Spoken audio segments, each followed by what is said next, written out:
October 19 ஞாயிற்றுக்கிழமை.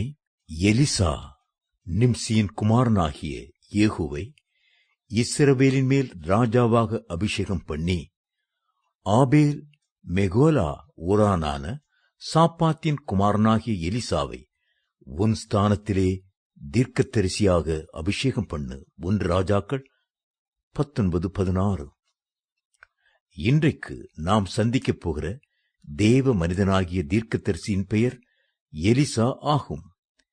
எலியா இவரை தன்னுடைய தீர்க்க தரிசன ஊழியத்திற்காக அபிஷேகம் பண்ணும் போது 12 ஏர்களை பூட்டி நிலத்தை உழுது கொண்டிருந்தார். 12 என்ற எண் விசேஷமானது. யாக்கோபின் 12 குமாரரும் இஸ்ரவேல் புத்திரர் என்று அழைக்கப்பட்டார்கள்.